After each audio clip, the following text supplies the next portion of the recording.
Well, hello, everybody, and welcome to another episode of the Facts and Fatherhood podcast. I am your humble host, Demetrius, and I am so happy to have this opportunity to come back to you once again with another great episode.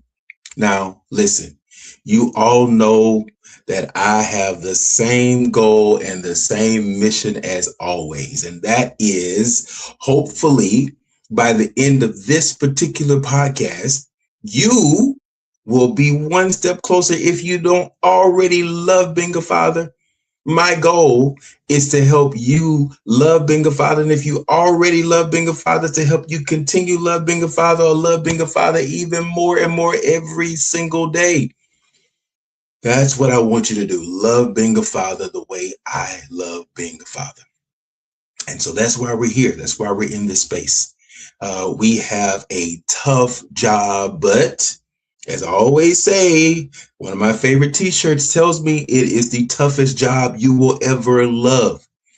And that is what we want to do. We want to do our job with love.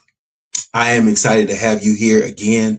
I have another great guest that is going to be sharing with us today, and I'm excited for you to have the opportunity to meet him. But first, you already know what I need you to do. I need you to go. I need you to like. I need you to share. I need you to subscribe. As a matter of fact, while you're watching this podcast right now, you should just encourage somebody. Hey, Facts and Fatherhood is on.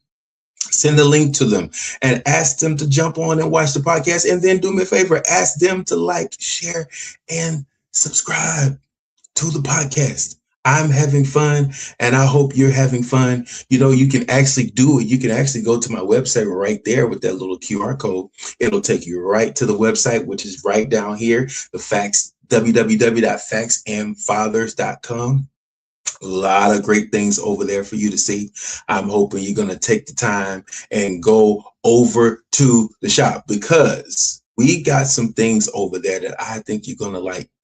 It's June, right? So it's Father's Day, and I am so happy that we created this particular set of merchandise that really features one of my dad's very favorite famous sayings that he used to make. And it was, don't let the devil fool you. So we have boy, we have girl, we have bro, we have hey, whichever one suits you. Don't let the devil fool you. We have hoodies, we have t-shirts, we have caps, all the things, of course.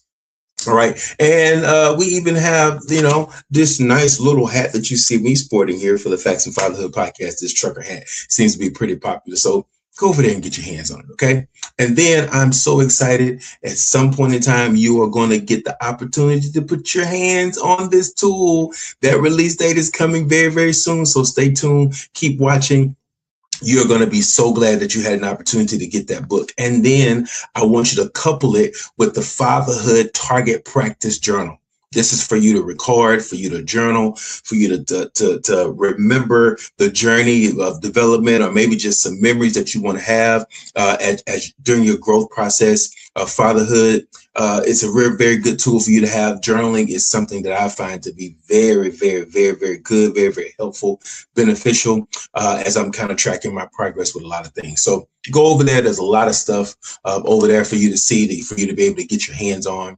And so I just want you to go over to that shop. Now, today, I have the distinct pleasure of having a guest that is all the way from the land down under. He is from Australia. Can you believe it?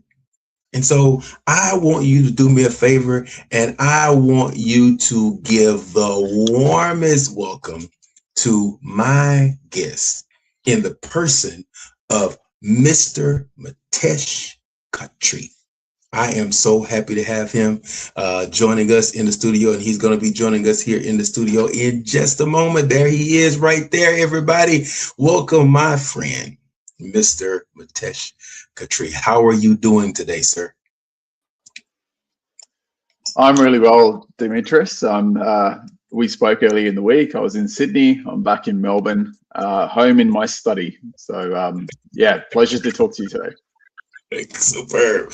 I'm so glad to have you on to be a part of the Facts and Fatherhood podcast. I understand is it a little bit different now? We've had storms and rain and all kinds of stuff, all kinds of wind and stuff that's stirring up over here in Texas, here in the United States. Yes. What about over there where you? Yeah, look, it's very similar in the sense that the weather is very unpredictable, and we've probably gone into this. I'm sure there's some science and theory behind it, but it feels like it should be winter. We're moving into winter, but we still got elements of autumn. We have summer some days, but it's getting very cold here. When I say cold, it's probably not still as cold as the US. So mornings are 4 or 5 Celsius degrees. I know you probably work in Fahrenheit, so I'm not sure what that converts to. But the days are around 15 degrees or so here. Wow. Yeah. And we, funny thing, you guys are entering into winter, and we are entering, or well, I should say entering, we are actually in summer. Where I am in the United States, it is super hot. Here it gets here right here in summer, and the beginning of hurricane season. So that's not fun, and that's not exciting. But nevertheless, we hope to not have to evacuate, because that is not fun at all, right? So, but I'm so glad to have you. Yeah, what you got? No, I was just going to say, well, is this normally a time that you would normally go away for holidays? Do you have like school holidays coming up? Do people get away around this time because of summer? Yes, this is the end, for the most part, the end of the school year. For some, it's going to be kind of like toward the end of this month or middle of this month. But for the most part here, it is the end of the school year. So yeah, people are doing the traveling and all the things and preparing for the 4th of July. And of course, it's the 250th anniversary of the United States. It's coming up on July 4th. So that's a big thing. So there's a lot of activity that's happening. So everybody's getting ready and prepared and geared up for a summertime has come. It has arrived. And so that's great. Yeah, it's hot where I am down south. It gets a lot hotter. Sometimes I feel like we're probably sitting on the equator as hot as it gets here. But anyway, nevertheless, the cooler temperatures will come. And so I just wait for the cooler temperatures to come and enjoy we have to appreciate the seasons. We're probably lucky we get the seasons. Some parts of the world don't get to see the 4 seasons. So we sort of have to appreciate each one. And that's actually, I was thinking about this the other day. Seasons are almost like fatherhoods to some degree. I think, sometimes you're in warm seasons, sometimes it's a little bit windy, sometimes a little bit cold. And sometimes you feel like new things are blossoming. So I think seasons are a good metaphor for different times of fatherhood. This is very true. As a matter of fact, it's one of the things that I write about in my book. I write about the fact that parenthood, but in particular, specifically focused on fatherhood, it does have seasons. Like, I cannot treat my 23-year-old twins the way I treated my 3-month-old or 5-year-old twins. And so we're in a different season. I'm in a different season of, I'm still, just as much as father as I was when they first got here. But what father looks like at 23 looks a lot different than it did when we were little bitty adolescents and all the different things. It's a lot different. And I'm truly enjoying this season of fatherhood. I really, really, truly am. And so as we lean into those seasons, I've learned, and I like to use this terminology, whatever season I am in, I have the grace for that season. So I am really grateful for the grace that I have of this season of being father in this season, which also is inclusive of the fact that we are also grandparents. My youngest son actually has a son. Yeah, and so he just is a little bit over a year old now, and so we're enjoying that grandparent era. So, of course, we told them they can give us as many of those as they want. Just understand, you're not having any more brothers and sisters. That part is done. Okay, that's over. Right. Yeah, you can almost go back and do the things maybe you wished you did, and back with your grandkids, right? So you're sort of Hello. replaying fatherhood again. Hello. It's the fun part, right? I told my son, I said, I need you to understand. I said, I'm telling you right now, it's your job to say no to him, not mine. So Mm. I'm not gonna say no. Joking with it, That's but yeah, fantastic. That's amazing. yeah, yeah. But I'm so glad to have you here today. I understand that you have the blessing of being the father to two wonderful children. You have a son and a daughter, and I Yeah. know we're going to hear a little bit more about them very, very soon. But one of the reasons why you are sharing with us today is because you are doing some really, really good work in the area and really sharing some really, really great things in the area of fatherhood. And of course, I understand that there is a book that is on the horizon. Can you tell us a little bit more about the book? We'll talk a little bit more, of course, at the end, a little bit later. But just tell us a little bit about that book. Yeah. Look, I have gone through, I think many fathers go through periods of sort of self-discovery, right? Kids, they absolutely change your life. And we were talking about this area early in the week. When you hold your son or daughter for the first time in your hands, that feeling you have, if you just close your eyes and then have a think about that, there's probably not a lot of feelings that are going to come close to that. Maybe the day you got married, if you're married. Maybe there's one or two other things. Your favorite sports team won the grand final. You might be right up there. I'm not sure. But when you hold your child, you, as much as you do the research and as much as you people tell you should do this and you should do that. There's many books out there and there's many YouTube videos and lots of things of content. You're on your own, when you take that baby home. And I think as they then grow up, you start to really learn new things about yourself as well, right? So like yourself, and I was listening to you at the start, I do a lot of journaling and I've been sort of on and off the last couple of years. And I looked at my journals for the last 5 years, and I joined some men's groups when we first had the kids because I just felt overwhelmed. Taj, who was my older boy, he's 7.5 now. Alia's just turned 6 in April. And I wrote a book because I felt like I almost missed my children's childhood, right? So I almost missed it. And not in a dramatic way, but in a way, so I wasn't working anywhere else. I wasn't overseas and traveling. But every morning, every evening, every weekend, I was there in the room, but I wasn't there with them and I wasn't present. And there's a real difference, right? So for years, I was moving through fatherhood, especially those early years.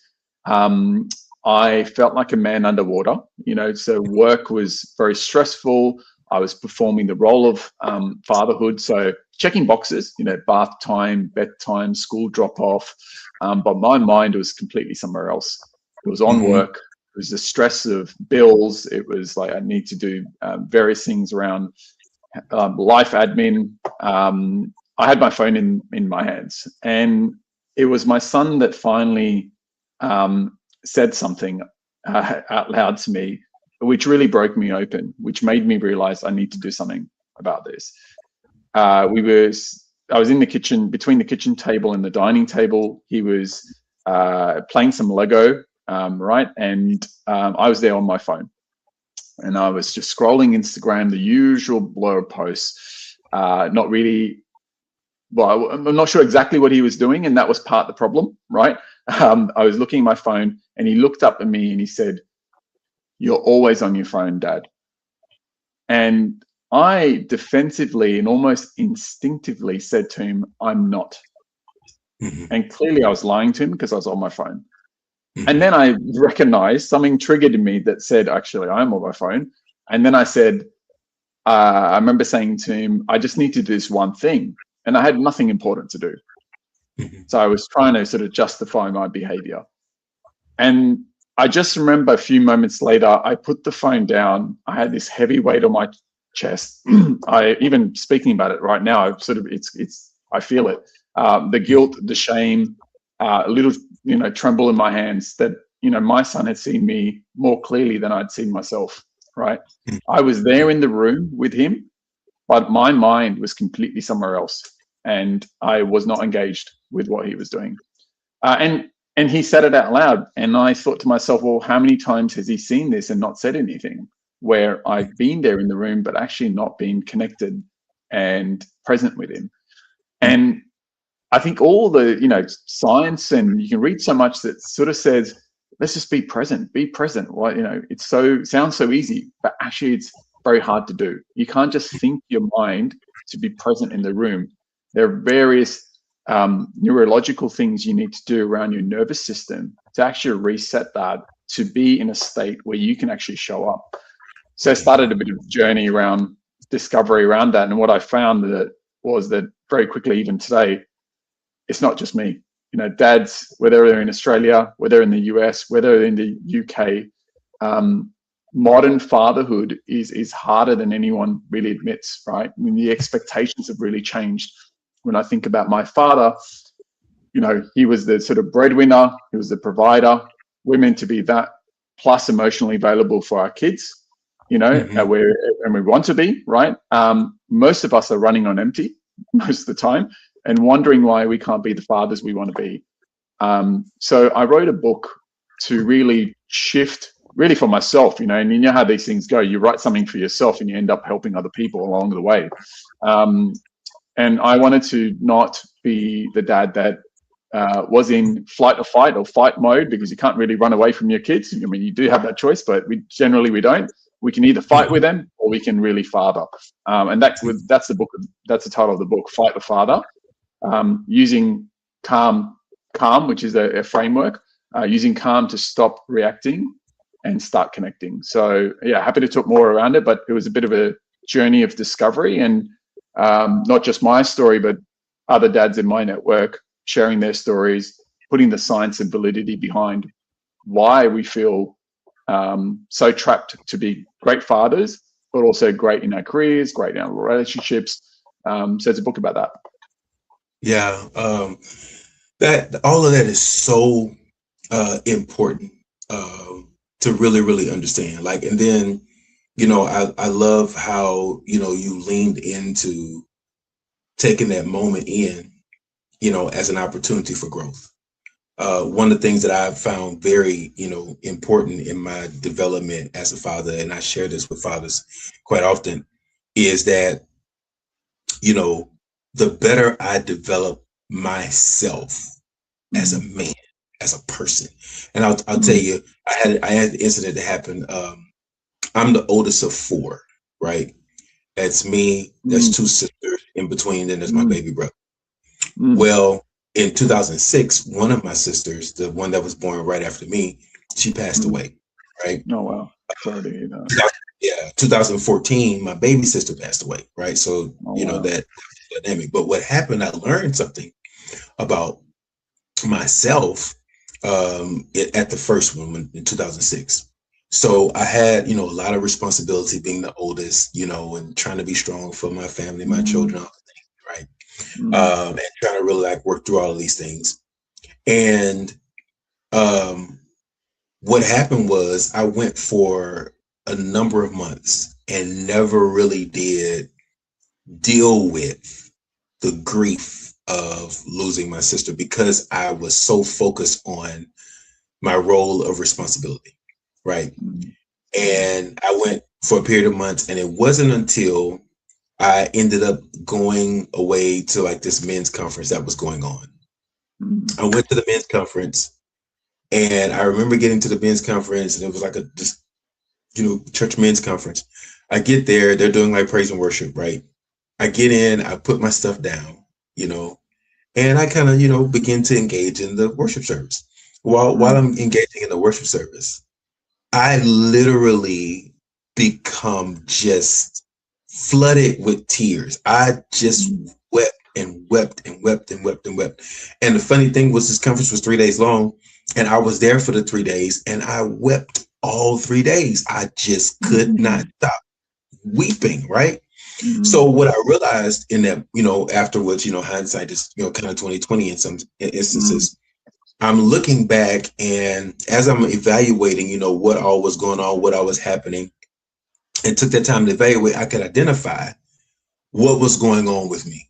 That was where I identified, hey, I never really did give myself the permission, the okay to really grieve until I got in a space where there was no wife, where there were no children, where there was no mom, where there was no other siblings to be strong for, you know, and getting in that space allowed me the freedom to be able to come to, I guess, a realization that, hey, I really have been holding on and harboring this grief, not realizing that although I'm holding on to and harboring this grief and thinking, well, actually not even knowing that I was harboring the grief, you know, because I learned a lesson about how to deal with grief in that time properly, but not realizing that that was showing up in so many different aspects of my relationship with my family, all of that particular point in time.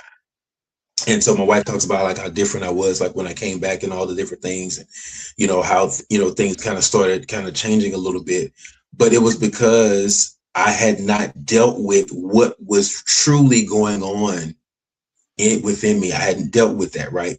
And so I realized how important it was through that experience to really hone in and actually be able to understand, evaluate, and understand what was really going on with me, deal with that underlying cause and that reason of what was going on with me so that I could be, you know, all that I needed to be for my children, for my wife, you know, and all the things. And I learned the value of unplugging for myself and realizing that that was not me being selfish.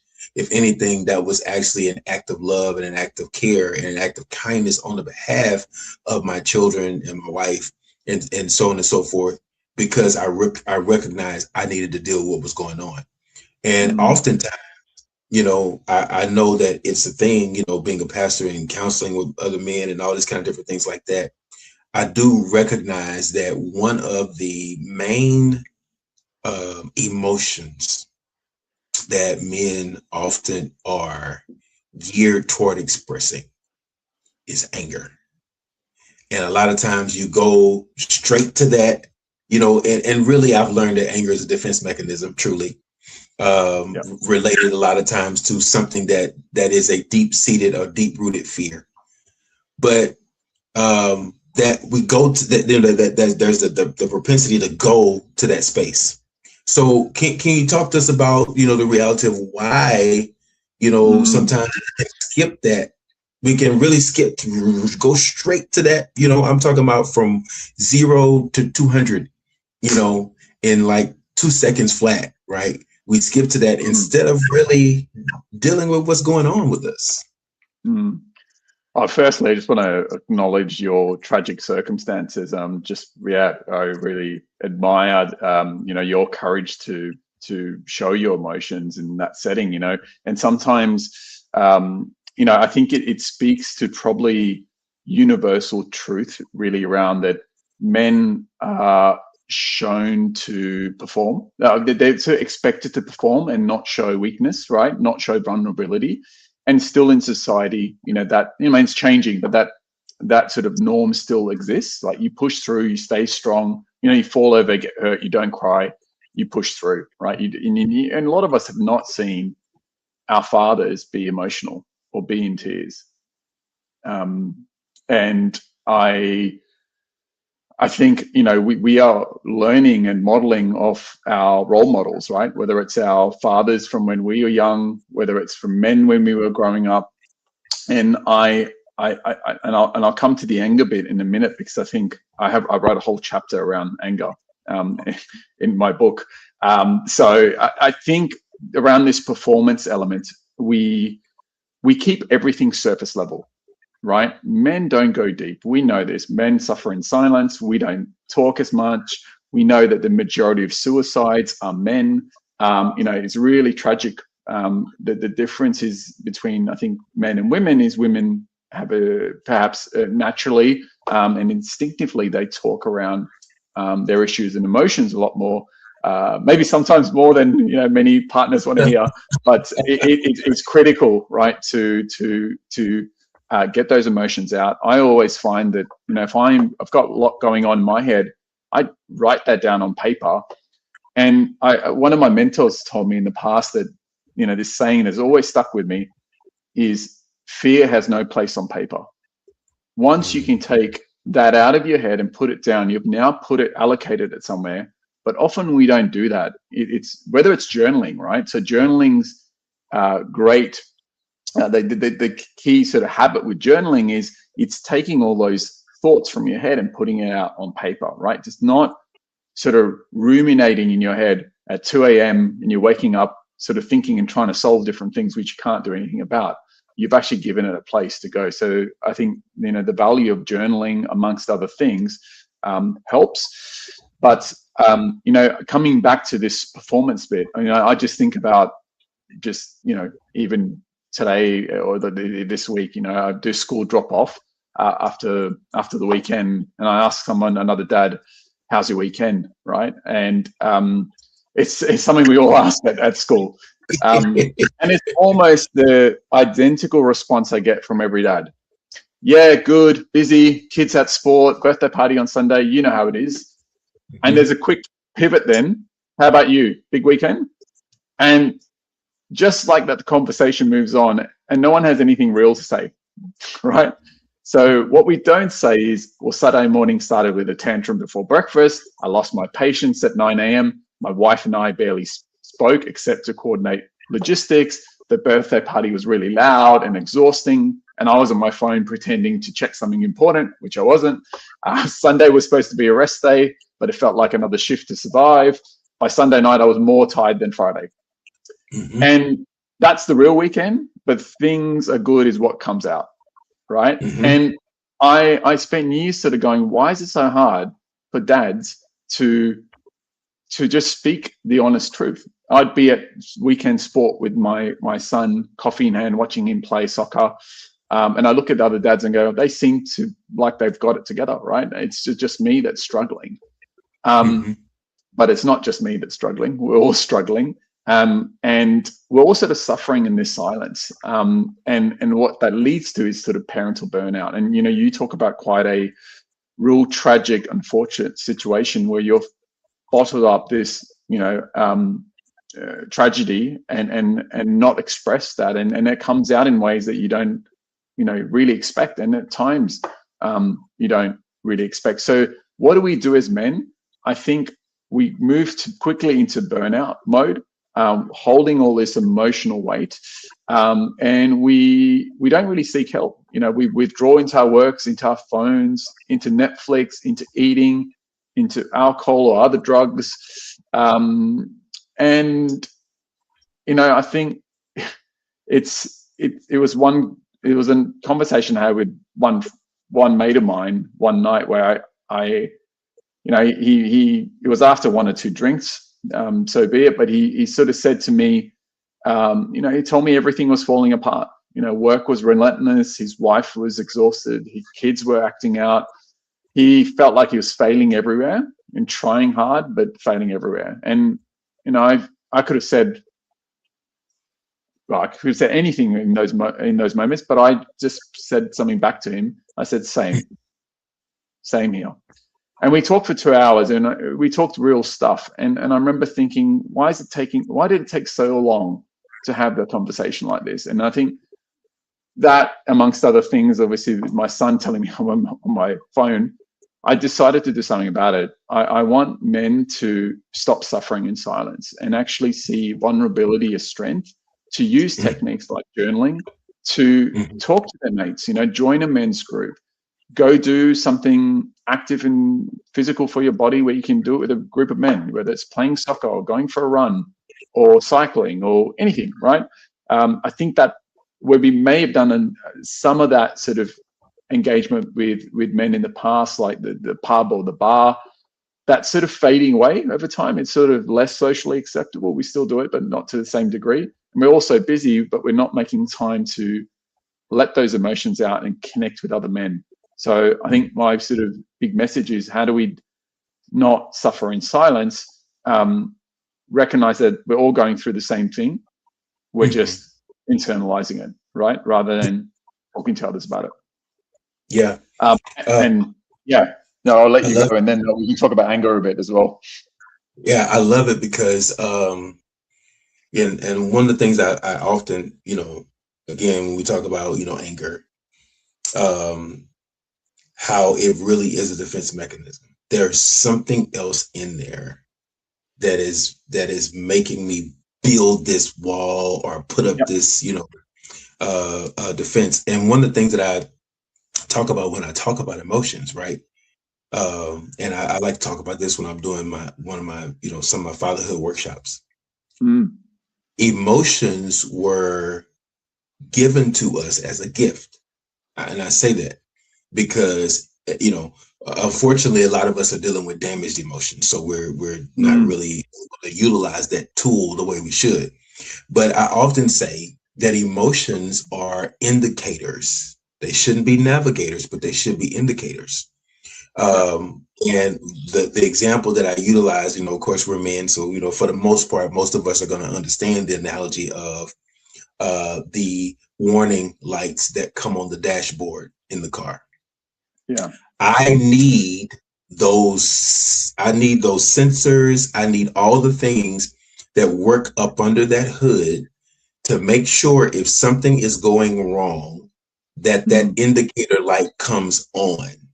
Mm. Because Mm. I can continue just to drive the car, drive the car, drive the car. If the indicator light never comes on and the sensor is Yeah. malfunctioning and it never comes on, what is happening is I am I am literally driving myself into a place where I'm going to really like create way more damage.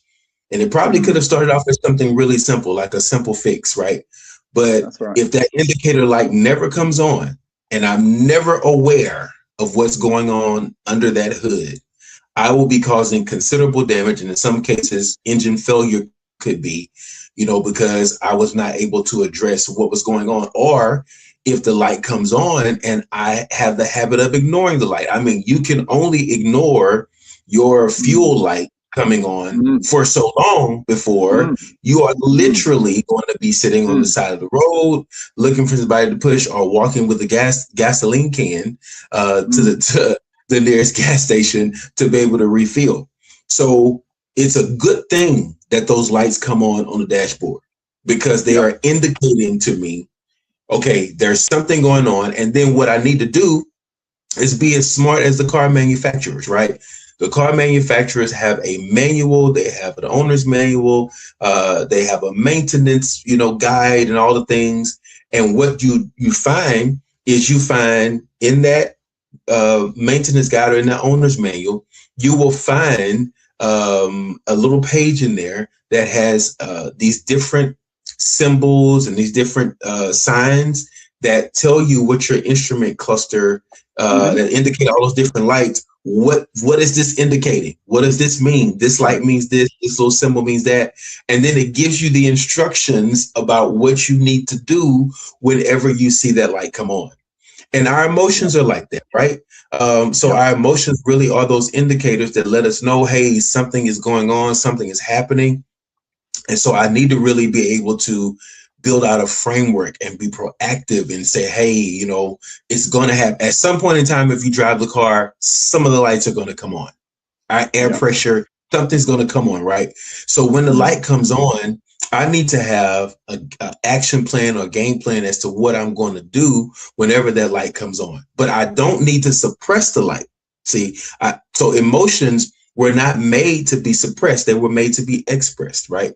That's And right. here's the other thing that sometimes I don't think we really look at. Um, we're men, right? But we're humans and we're people. So it Mm. means that we feel the exact same emotions that our spouses do. Although we're men, we hurt. If you cut us, we're going to bleed. All the things, right? Yeah. But Exactly. we've learned to not properly manage those things when they show up, and not properly deal with Absolutely. them when they show up. So I think that's so important, so crucial, and so important what you're sharing there because those emotions really are a gift to us, and I think we really should learn how to navigate that space better. Yeah, look, and the science sort of backs up everything you're saying, right? So when you think about whatever that emotion is with you and your kids or you and your partner or any relationship, let's have a think about that, right? So we co-regulate, we mirror those emotions, right? We feel those emotions. And when you are stressed day in, day out, and you're going through, say, battles with relationships, maybe it's your partner, maybe it's your kids, they're not listening for the 10th time, that gets stuck in the body. It's going to turn up in different ways. And then you talk about those indicators in the car, right? It could be a tight jaw. It could be weight on your chest. It could be a back pain that hasn't gone away. It could just be you feel sluggish. It could be you're short of breath. There's a whole range of things we need to sort of sense in our body, and work out, because it's going to show up in different ways, right? Maybe it's a headache. It's going to tell you the state of your mind, your emotions. And I think when we're stressed and really stressed, that chronic kind that builds over weeks and months, your nervous system shuts down, and it goes into overdrive, right? The body thinks there's a threat. So we know hunter-gatherer times, what will happen? There was a threat, right? When that threat happens, our body pumps out cortisol. It keeps ourselves alert, reactive, and on edge. But when the lion goes away and we run away or we fight, we go away, the cortisol comes back down, right? So resets our nervous system. But there's no lion now. There's emails, there's deadlines, there's arguments we might have with our loved ones. There's school pickups, there's bills, there's children asking for attention, and you've got nothing left to give, right? And I think it was neuroscientist Stephen Porges came out with polyvagal theory, right? He talks about there's 3 states. There's safe and secure, right? This is when a threat comes, we deal with that threat, and our cortisol rises, we deal with it, we bring it back down. We're still in safe and secure. The next stage is survival mode. Cortisol rises, but it hasn't cleared. This is most of us every day. We're in survival mode. We're not clearing that stress in our body, right? And we get stuck in survival mode. And what does that mean? Cortisol's in your bloodstream's draining that blood from your prefrontal cortex. That's the part that thinks, plans, stays calm, rushes to your muscles. You're ready to fight or flee. And that was happening to me. And therefore, you sort of wonder, why can't I think properly in these situations, these intense situations with my partner or my kids, or whatever it is? It's not a mindset problem, it's a body problem. The blood's gone away. And the last stage is really survival mode.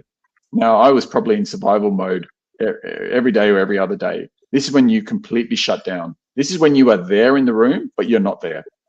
You are thinking about something else. You're actually not even engaging maybe with your kids anymore. You're really just passive, very passive in the room.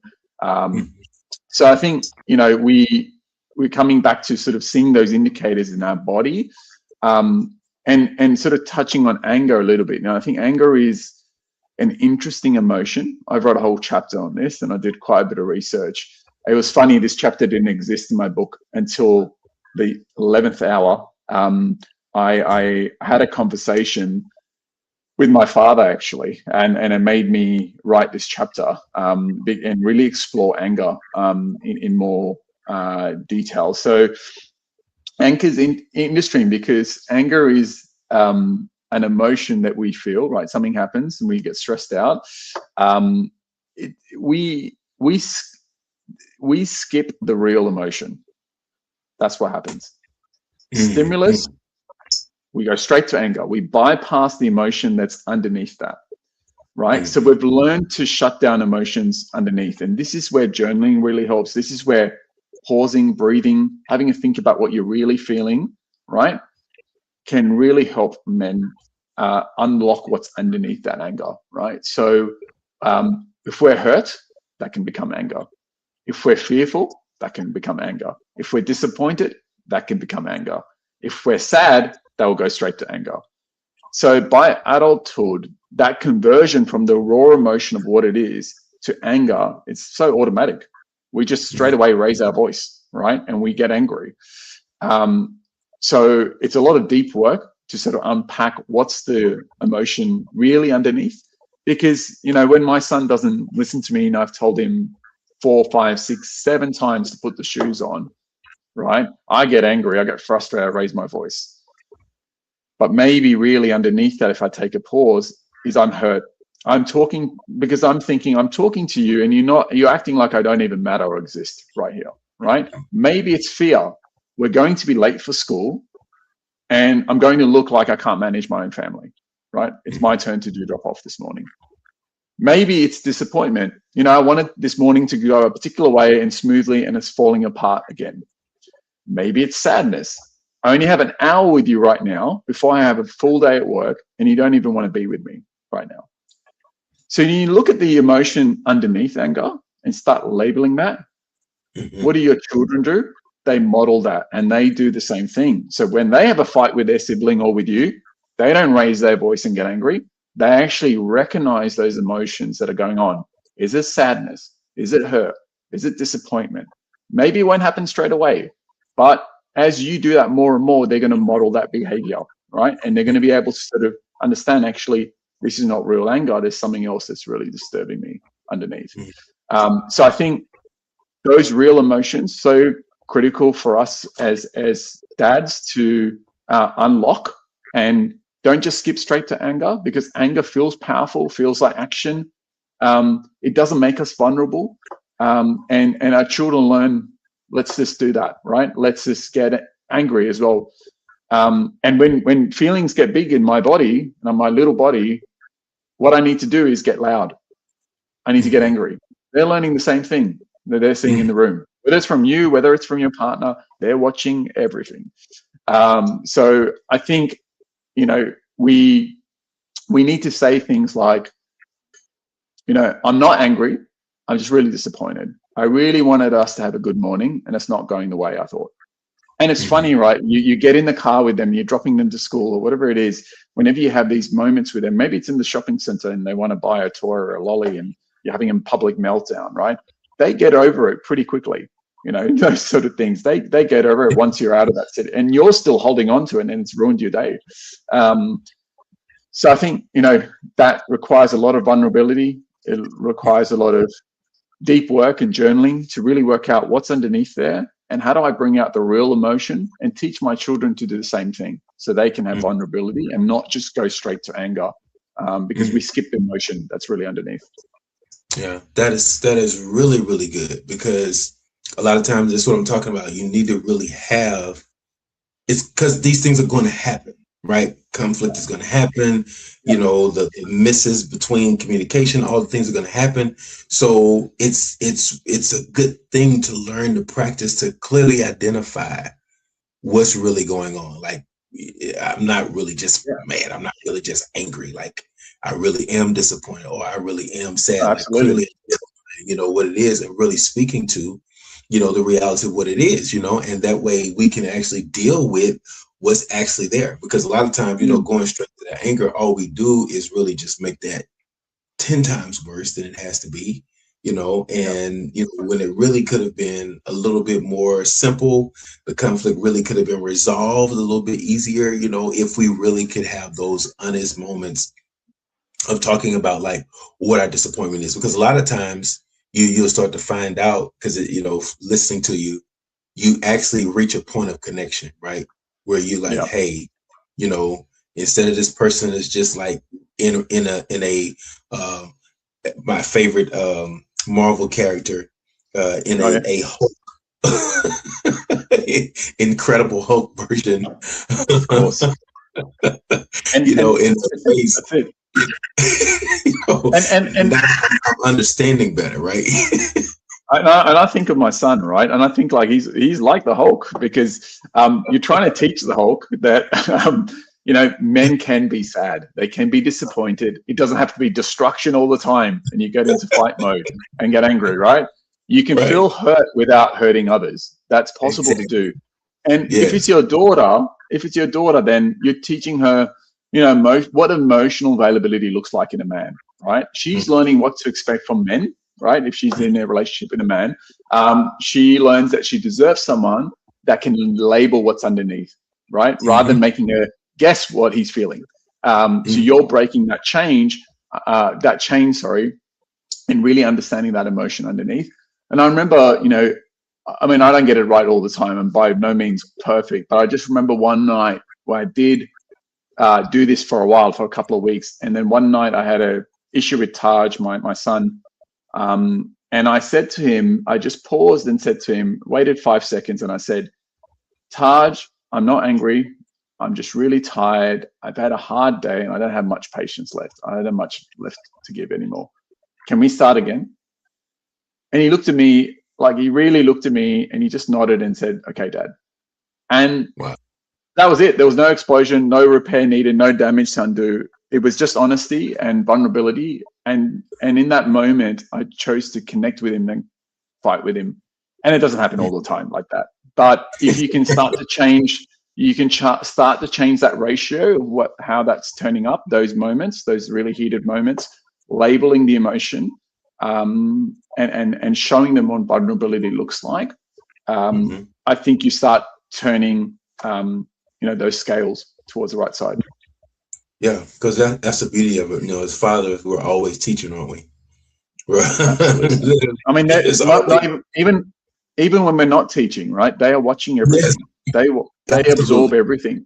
They feel like when you are stressed coming from work, or if you're in hybrid, you leave your study or spare bedroom and go into the kitchen. If you have not decompressed for the day and transitioned from work mode to home mode, being a dad, they're going to feel that straight away. Yeah. They're more likely to act up. They're more likely to bring up issues.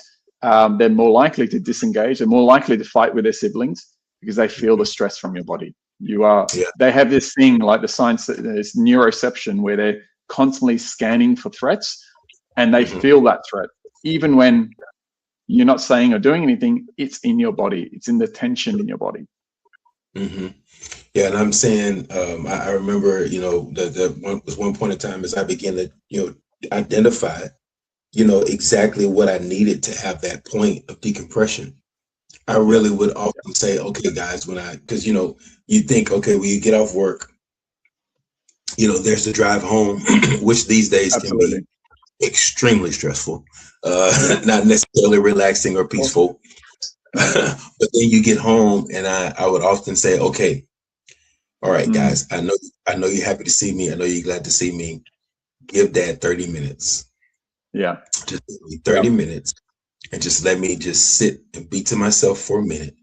All right. And then after that 30 minutes, you can come and tell me whatever it is you want to tell me. We can talk about whatever you want to talk about. But I'm making that commitment to say, hey, I'm going to re-engage and I'm going to connect. I'm just not in the headspace. Like I've been answering questions all day long. I've been putting out fires all day long, and I'm in that mode. And on my way home, I'm literally still thinking about all of the stuff that I kind of left undone that I really still got to come back and do, and all the things. So now I'm home. Let me get into, home mode. Because the thing is, we're a lot different from, like our spouses in that way. Our spouses are very they're able to multitask a lot. They're able to kind of switch back and forth from here to here to here to here to here. You're here and then they're there. So that the flip of the switch is a little bit easier for them. We, on the other hand, we're in one mode, for the most part, and then we have to take the time to get out of that mode, and then I now want to get into husband and father mode, but I just need a little time to turn that switch off.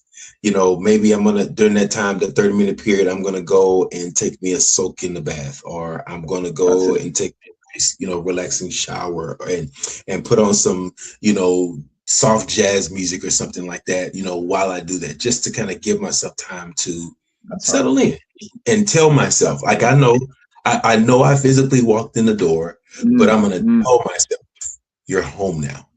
Okay. That's it. And you're absolutely. I mean, that's exactly what I say, as well, is that, there's lots of sort of those transition, science as well, that we need to tell our bodies that we're out of work mode. And I love that sort of 30 minutes. Maybe not all dads have 30 minutes. Sometimes the partner says, here you go, the kids are yours, when you walk in. Or the reality is maybe you're doing school pickup and then you have to manage the kids while still trying to do work. So I think, you've just got to, everyone has to find their ritual. Like, what's their transition? How do you become the anchor, right? For your kids, when they really need you when you come home. Maybe it is 30 minutes if you've got that. Maybe it's just splashing water in your face, changing your clothes. Maybe it's saying things, I'm home now, let me show up, you know, and just having that practice. Sometimes it's from one room to the other. All right. You need that transition so you can actually show up. You can actually lead from a place of calm. So I think that's so critical. You know, and often, you know, you're not going to get it right every single time because you're going to be depleted many days. But this is where we need to start with working out what energizes us. And I remember going to this, it's very related actually, this sort of leadership course many years ago. And it's really interesting how they focus on your body and your health as a key part of that leadership course, because this is your vehicle, right? You need to work out how to keep it energized and what makes it work and what stresses it and how do you come out of that. So taking care of our health, that's food, that's exercise, it's good sleep, right? These are key domains we just have to get right. They're like the foundations. Without that, you'll find that those things are having an impact on how you show up, right? So that's where I first started with the calm framework. In the book, you know, has this framework called calm, which is clear the body. You need to firstly de-stress the body. That is ensuring you clear that cortisol out every day. Physical movement does it, and, you know, really moving your body. So for me, it was running, and I write about my journey around running, but it could be going to the gym, it could be swimming, cycling, it could be just a walk at lunchtime. It's a way to clear some of that stress out. And then the anchor at the door, what you're saying around transition from the car to home, you've got to turn up anchored. So transition's key.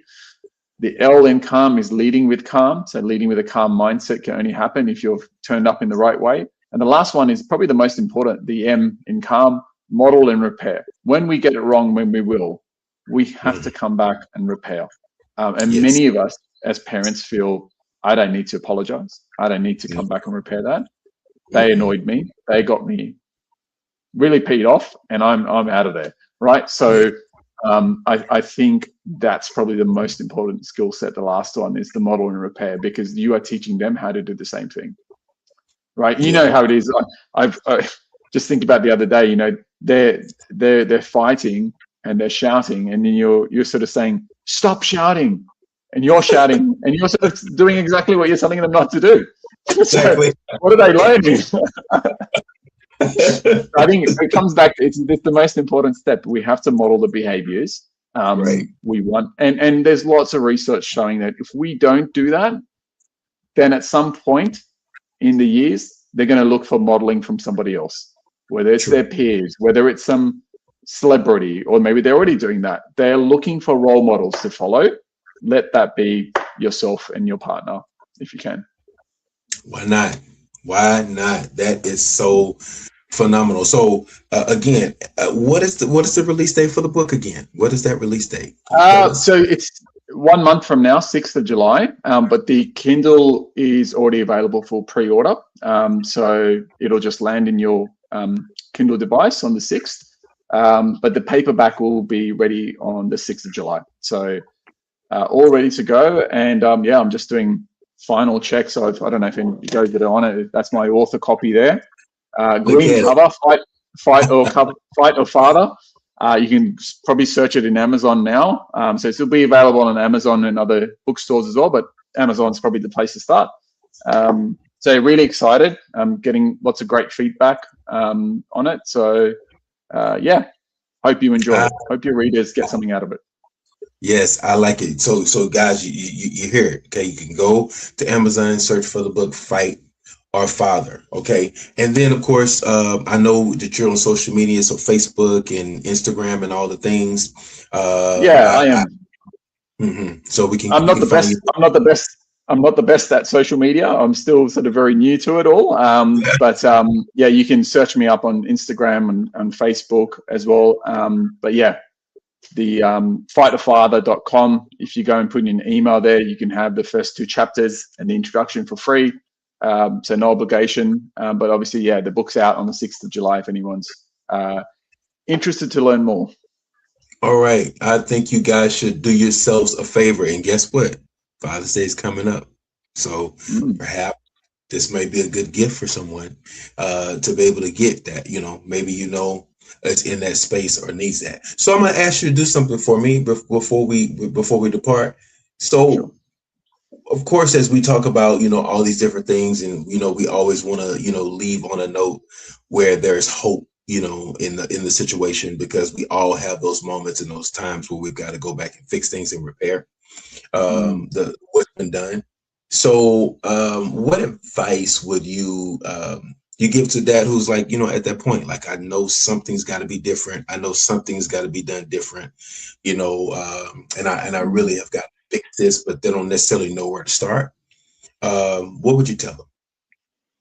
Yeah, look, um, it's very difficult. Firstly, I think you you have to recognize, you probably feel it, that something's not right. Your day in, day out, your days, your there's probably more moments where you're having arguments or you're not feeling the best versus those moments of joy. And I think you'll know if you're there. So I think it requires a lot of deep work, and you have to do the deep work.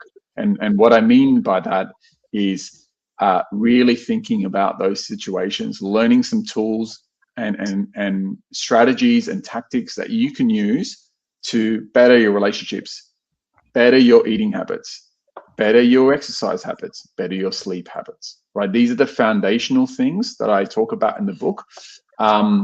And, there's a framework there, there's science you can follow. There's ways to make things a habit, right? So I also talk about how we often fail in these areas because we don't have KPIs for these areas.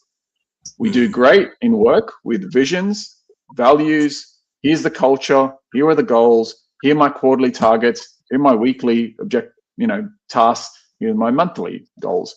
And I'm not saying that you need to treat your family and your kids and your partner like a business, but take some principles from there, because I think men are rewarded and they chase things they can measure, right? mm, So we were taught that in history we are it has deep roots, that sort of, I'm going to be the provider, I'm going to succeed in my job or profession or career, and we do put so much into it, we don't have much left when we come home for the family. So what I'd encourage you, do that deep work, start journaling if you haven't already.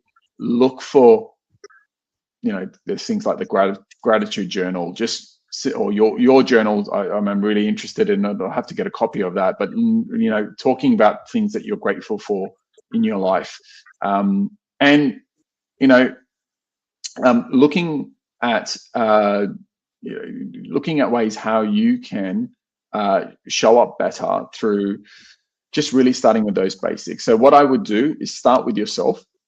Carve out time for yourself, because many men probably don't have the half an hour you talked about, the one mhm, hour themselves. You need that sacred time for yourself where mhm, you can get all those fundamentals right. Start learning some of the things you can do around um, those problems you might be having with your son or daughter or your partner and those relationships. And probably what you'll find is there's those emotions you're skipping underneath, right? Labeling them. And what I really highly encourage you to do is set some goals for your relationships. Set a vision. What's your vision of your relationship with your son, with your daughter, with your wife or partner? What's the ways you're going to measure that? Have you talked to them about that? Right?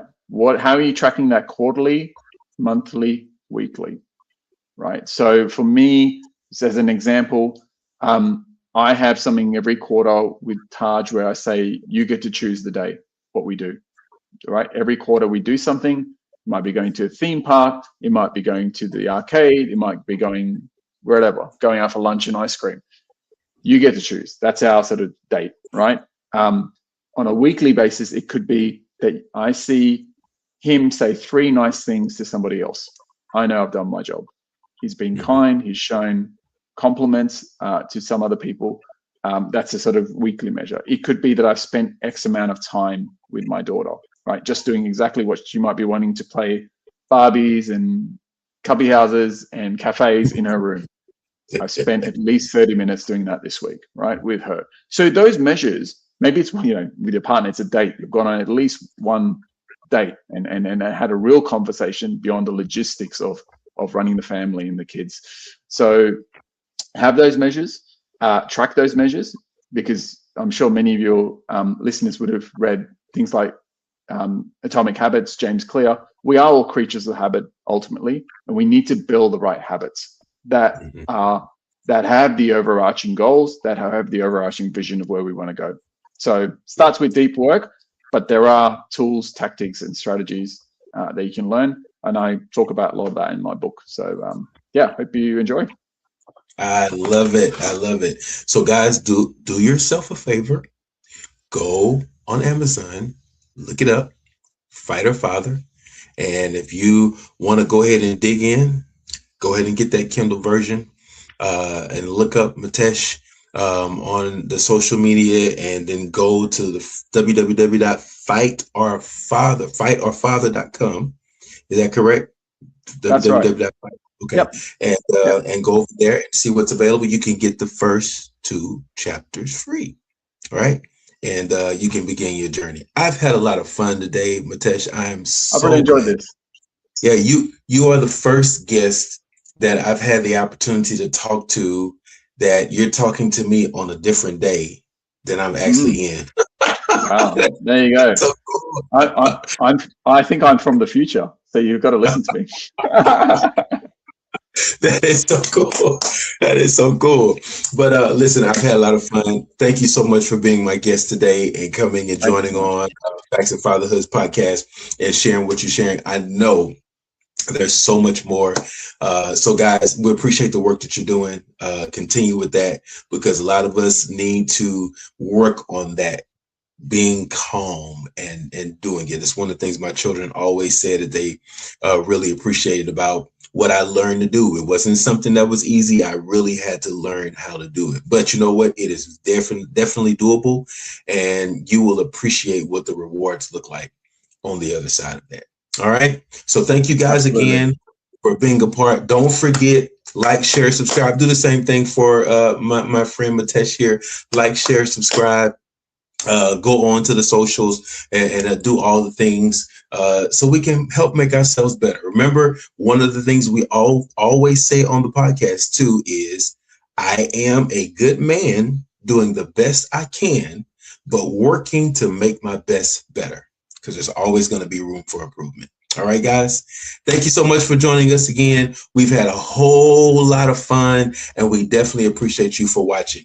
Don't forget, like, share, and subscribe, and keep on taking this journey with us here on Facts and Fatherhood. All right. Y'all have a good day, and I will see you next time.